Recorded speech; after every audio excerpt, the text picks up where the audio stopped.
If you own a Pilates studio, I want you to hear this clearly. You are one of the most powerful people in the Pilates industry right now. Why? Not because of your Instagram profile, not because of all the social media presence that is making your studio so popular, not because of the equipment that you have in your studio, but because you are responsible for what goes on in the four walls inside your studio. And that decision isn't just going to affect your current client's safety, your reputation, or your teacher's protocols. It's also going to affect your bottom line. Just over a week ago, I was speaking at the Pilates Journal Expo in Huntington Beach in California. And I was speaking predominantly more about the education of the current teachers, Pilates teachers in the industry, and how this industry is changing. The whole expo, the whole weekend was full of very informative talks. There were talks running throughout the whole weekend, some very powerful people in the industry, some new entrants, and I could really easily see the shift of Pilates happening from maybe 20 years ago when I started in the industry to today. Has it all been a positive change? Some yes, but some unfortunately no. And this is what this video is all about. I wanted to really refine what happened in that weekend, the summary of the speech that we held about the education of Pilates teachers, and what really came out of the whole event for me as a Pilates teacher trainer, as a business coach, and as somebody who has been in the industry for over 2 decades and seen so many changes that have brought about the current influx of reformer studios, then very small short certifications that aren't really giving the justice that the Pilates method needs to really present to the audience that we're currently serving today. So after the speech, after our whole event was over, I was just buzzing from the event. You had so many positive comments coming from people who have been in the industry for such a long time, saying to me that this is all making sense and it's so great to keep the standards alive, and very much all about connection and contribution. And what I've contributed to the event has been so positive that I've had such a big influx of invitations to do more collaborations, and I'm extremely grateful for that. Thank you so much. But what really is more important is the value that we are giving to you, the studio owners, and the community as a whole. And this is where I really wanted to hone in today. I want to go through what happened over the weekend and how important it is for you as studio owners to be involved in the standards and how to keep our Pilates standards alive. Now, before I continue with the rest of the video, I really wish to plead with you one simple thing. I send out these videos, these podcasts out with all my heart, with my passion, because I really love the industry. I love my work. I hope that you really see it in the content that I share with you. And I would really appreciate that you share your love back by just subscribing to my channel and giving the post a like and making sure that you share it with the relevant people in your life. So if you know any Pilates studio owners or Pilates teachers that really want to hear any of this content, please go ahead and share my videos with them. Going on to the rest of the video, when I was speaking at the panel, one main point that I really wanted to put across was the standard of Pilates teaching and the quality of teaching that we're seeing. And also what's really important for the studio owner is whether or not they're getting that customer retention and whether or not this is affecting their bottom line. Now, the standards don't live in a social media post. The standard don't live in having a beautiful Instagram wall behind us. The standards aren't going to live in having beautiful clothes to work out in and very sexy workouts that clients can resonate with. No, standards are all reflected in the quality of teaching that we give, the transformations that we give, and what makes the customers come back. Customers are going to come back because you have, or your studio, your teachers have created this transformation. They have managed to give them that little bit of heaven when they're going through this little hell that they're maybe the reason why they're coming to do Pilates because they're having specific issues, and Pilates is much more than a workout for them. And we know that Pilates is way more than a workout. So let's go through the specific things that as studio owners, we have the responsibility to upkeep, to make sure that we keep the standards up there.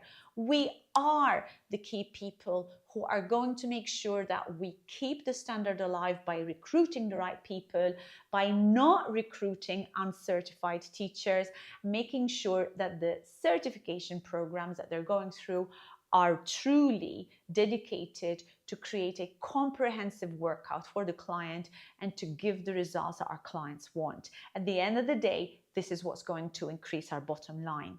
So the main thing I really want you to get out of this is that if you hire teachers that are not certified, if you hire teachers that really don't know what they're doing, and maybe they are risking the health and safety of your clients, you're not only risking safety for your clients, but you're also risking your own reputation. You're also risking your retention, your client retention, and you're going to risk your bottom line, because at the end of the day, this is all going to filter through to people coming back or maybe even having lawsuits against your own company, your own business. And you don't want that. Nobody wants that. So why try to shortchange yourself and maybe cut corners in getting unqualified teachers to work for you, employing people who perhaps are not as experienced as they need to be, not having the right systems in place to make sure that your clients are the number one priority and your clients are the ones who need to drive the way to you getting better teachers. How do you do it?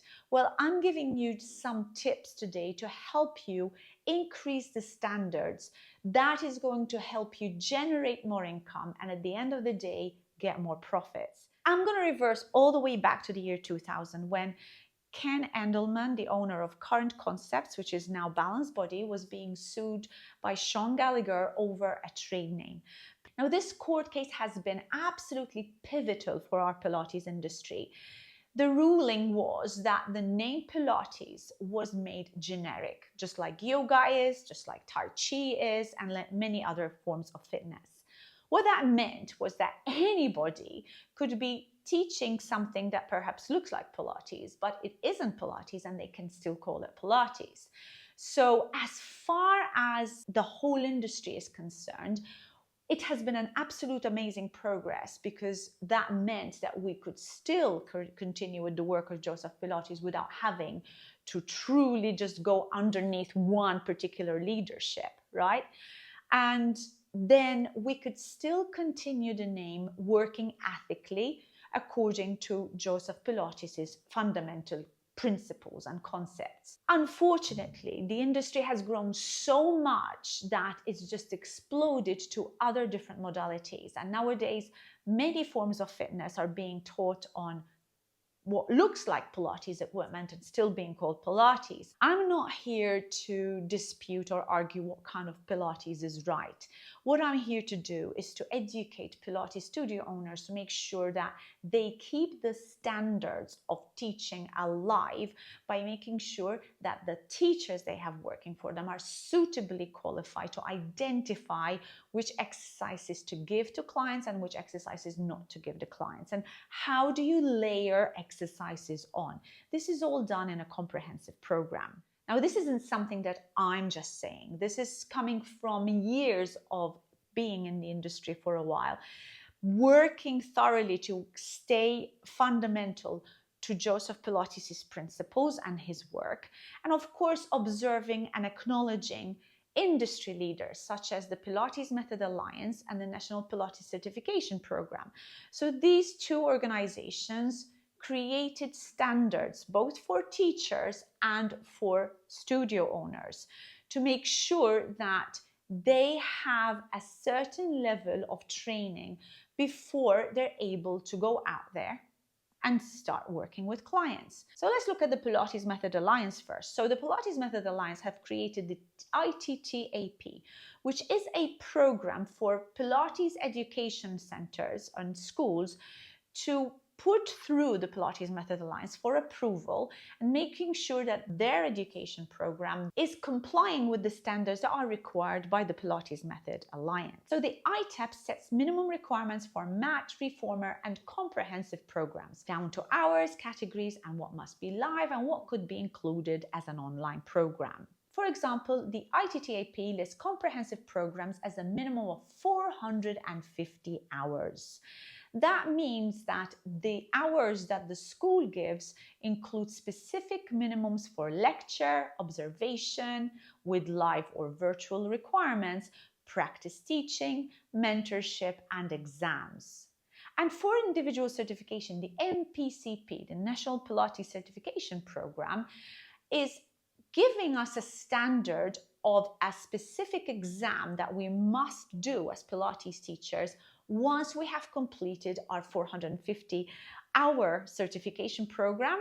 Once we've completed that, once we have completed all the hours that we need to teach and observe, etc., then we can sit for the NPCP exam as teachers. What does this include? A comprehensive program of study must be a minimum of 450 hours, and it specifies the apparatus coverage expected, which includes the mat, the reformer, the trapeze table or the Cadillac, the Wunda chair, the leather barrel, the spine corrector, and the magic circle. These are the absolute minimum pieces of apparatus that you are required to know how to teach as a teacher that is going to be passing and undertaking the NPCP exam. So having just reformer certification isn't going to cut it. Reformer and mat, neither. You need to have that comprehensive cross-bridging of apparatus, understanding how the apparatus link into each other and how you build from one level to another to be able to sit the NPCP exam. So when I say that studio owners are gatekeepers, I'm saying it with these standards in mind, because these standards are here to protect bodies and not egos. Okay, so now what do studio owners need to do to make sure that they implement these standards? Leadership in a studio should really look like something like this. So I'm going to give you 6 actions to implement, 6 things that you should really follow through for your studio to make sure that you really do elevate the standards for your customers, for your teachers, and for the industry as a whole. The first one is all about putting your minimum standards in writing. So we're looking at deciding your line in the sand. Write it down. You must not just love Pilates, not just having a good personality. No, you must write your standards very, very clearly. A real standard would include hours, apparatus exposure, supervised teaching hours, and assessment. That is super important for any teacher that you employ. If you want a benchmark, look at what the ITTAP program from the Pilates Method Alliance have, and also look at the requirements of the NPCP program. That will give you an idea of what you need to be aiming for, and at least what you should be placing as a benchmark whenever you are recruiting teachers. I understand staff shortages. I've been there myself. I've done that myself. But I also understand the quality of teaching is way more important than just having people to teach your clients. Growth is important, but if your studio model relies on putting undertrained teachers straight into sessions, you're gambling with client trust and your own business stability. Now, the next big, very important matter is that you should really create an apprenticeship for your student teachers. This is easy to do if you have the right systems in place, and it's going to be your pipeline for your newer teachers to enter your studio. How do you do this? Instead of saying to them, you're hard and good luck to you now, you need to build a pathway for your student teachers or your new teachers. And this pathway is going to include them observing qualified teachers, assisting teaching, supervised teaching, practice teaching, and of course, independent signing off before they are off out there independently giving sessions. This is how you grow a loyal team who teaches well and stays longer. Another huge pivotal point that I believe is so important for studio owners is to actually subsidize or support the education of their teachers.